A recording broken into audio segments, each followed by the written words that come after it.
Hi guys, आज की video में हम सीखेंगे एसक्यूएल में डेटा फेच करते टाइम हम डेटा को कैसे सॉर्ट कर सकते हैं और डेटा पे लिमिट्स कैसे लगा सकते हैं। तो हम दो इम्पोर्टेंट टॉपिक्स को आज देखने वाले हैं इस वीडियो में। जो सबसे पहला है ऑर्डर बाय, जो सॉर्टिंग के लिए यूज़ होगा, और दूसरा है लिमिट, जो नंबर ऑफ रिकॉर्ड को रिस्ट्रिक्ट करने के लिए यूज़ होता है।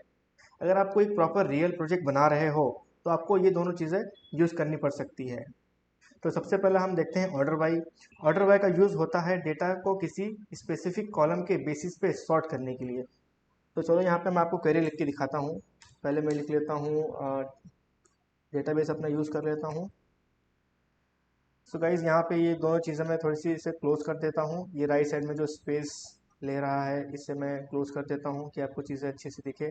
और ये जो नीचे यूज़ हो रहा है इस पर, इससे भी मैं क्लोज कर देता हूँ। तो सबसे पहले हम यूज़ करते हैं ऑर्डर बाय क्वेरी। तो हमारा होगा सिलेक्ट स्टार फ्रॉम स्टूडेंट। अब यहाँ पे हम लगाएंगे ऑर्डर बाई। ऑर्डर बाई, अब यहाँ पे हमें लिखना होगा कॉलम का नेम। तो यहाँ पे मैं कॉलम का नेम दूंगा, जो हमारा कॉलम का नेम है। इस नेम कॉलम पे मैं इसे सॉर्ट करता हूँ। अगर मैं इसे एग्जीक्यूट करूँ, इसे मैं सेलेक्ट करके अगर रन करूँ, तो ये हमारा जो डेटा है ये सॉर्टेड हो गया है, राइट। कि देखिएगा आप, ये असेंडिंग ऑर्डर में सॉर्टेड है। सी पहले आता है, एम बाद में, फिर पी, फिर आर लास्ट में। सो बेसिकली जब हमने अगर हम इसे इस अगर हम इसे एग्जीक्यूट करेंगे तो हमें ऐसा आ रहा है, राइट। आर पहले आ रहा है, सी बाद में आ रहा है, एम पहले बाद में आ रहा है, फिर पी बाद में आ रहा है। ये बिकॉज ये सॉर्टेड नहीं है। अब जब हमने ऑर्डर बाई लगाया और नेम पे लगाया तो हमारा असेंडिंग वे में सॉर्टेड होकर डेटा आ गया है। आप यहाँ इसके अंदर आप डिसेंडिंग भी लगा सकते हैं। मीन्स कि अगर यहाँ पे आप DSC लिख देंगे, इससे एग्जीक्यूट कर लेंगे, तो आपका डेटा सॉर्ट हो जाएगा नेम कॉलम के बेस पे डिसेंडिंग वे में। मीन्स कि आर पहले आएगा, पी बाद में, फिर एम बाद में, फिर सी बाद में। तो आप जब ऑर्डर बाय किसी कॉलम पे लगाते हैं तो उस बेस पे पूरा टेबल का डेटा सॉर्ट होके आ जाता है। इसके अंदर आप किसी जैसा भी मैंने इस पे लगाया था, ये अल्फ़ाबेट है इसके अंदर। आप नंबर के ऊपर भी लगा सकते हैं ऑर्डर बाई। तो जैसे हम लिख लेते हैं, अगर हमें नंबर पे लगाना है, select star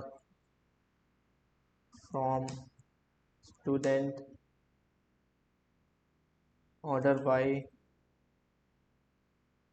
name, sorry, ID TSC। इसे एग्जीक्यूट कर लेते हैं कंट्रोल एंटर दबा के। तो यहाँ पे आप देख सकते हैं कि मेरा पूरा टेबल का डेटा सॉर्ट हो गया है आईडी कॉलम के बेस पे। मीन्स कि डिसेंडिंग वे में सॉर्ट हो गया है। यहाँ पे मेरा जो सबसे 4 वाला जो रिकॉर्ड है वो पहले आ गया है, थ्री थ्री वाला बाद में, 2 वाला उसके बाद, और 1 वाला सबसे लास्ट में।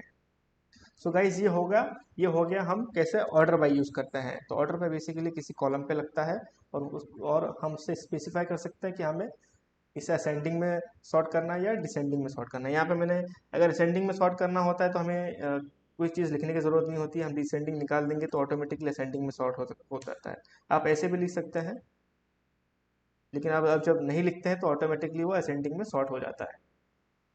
नेक्स्ट हम देखेंगे लिमिट कैसे यूज़ होता है। तो लिमिट का यूज़ होता है आउटपुट में आने वाले रिकॉर्ड्स की काउंट्स को कंट्रोल करने के लिए। मीन्स चलो यहाँ पे मैं लिमिट्स एक कमेंट डाल देता हूँ। इसे ये कमेंट ऐड किया मैंने ऐसे ही। यहाँ पे हमने यहाँ तक हमने देखा कि ऑर्डर बाय। अब यहाँ से हम सीखेंगे लिमिट्स कैसे यूज़ होती है।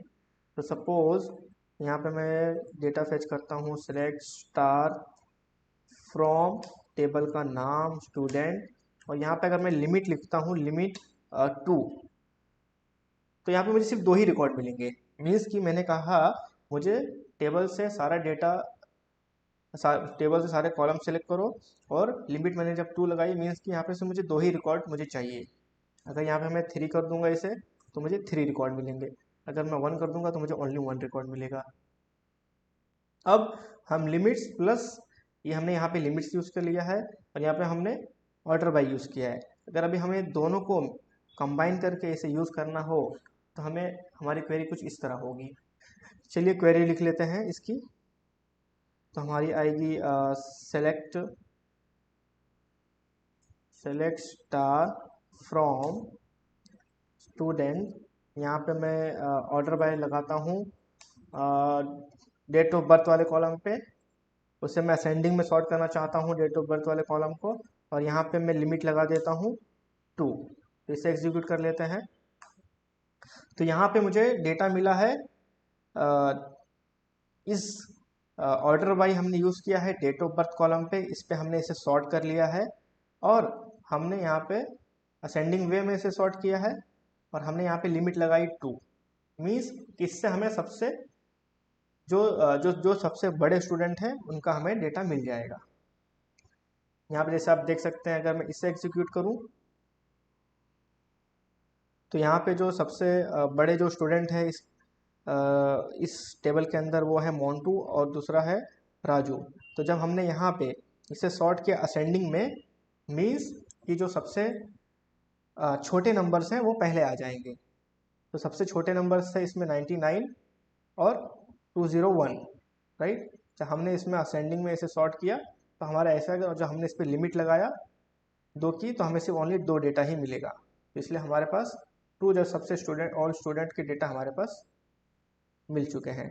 और गाइज इसमें एक चीज़ और है जो आप यूज़ कर सकते हैं, जो ऑफसेट है। मैं ज़्यादा टाइम नहीं लूँगा, वो भी आपको क्विकली सिखा देता हूँ क्योंकि वो भी आपको आगे यूज़ आ सकता है।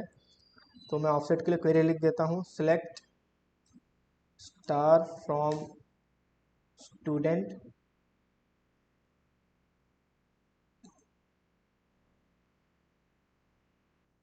Order by ID,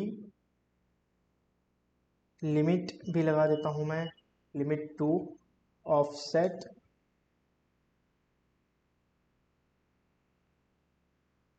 offset 2। इसे एग्जीक्यूट कर लेते हैं।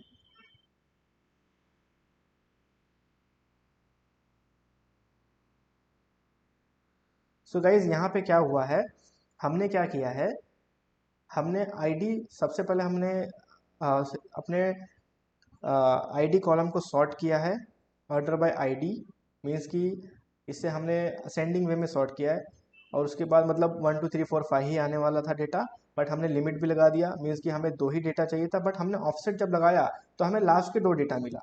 तो ऑफसेट का मतलब यही होता है कि स्टार्टिंग के 2 डेटा को स्किप कर दो। तो ये पेजिनेशन के लिए काम आता है। आज जब आप फ्यूचर में जब डैशबोर्ड बनाओगे, लिस्टिंग पेजेस बनाओगे, तो आपको ये लिमिट और ऑफसेट का यूज़ करना पड़ेगा। मीन्स लिमिट मैंने क्या किया, सबसे पहले आईडी से डेटा को सॉर्ट कर लिया, उसके बाद मैंने कहा कि ओनली मुझे 2 ही डेटा चाहिए, और मैंने लगा दिया ऑफसेट, मीन्स कि स्टार्टिंग के 2 डेटा को छोड़ दो, उसके बाद वाले 2 डेटा को मुझे दे दो। तो इसलिए मुझे 3 to 4 वाला डेटा मिल गया। सो आई होप गाइज आपको सारी चीज़ें क्लियर हो गई होगी इसमें। अभी हम नेक्स्ट वीडियो में देखेंगे कि एग्रीगेट फंक्शंस कैसे यूज़ होते हैं।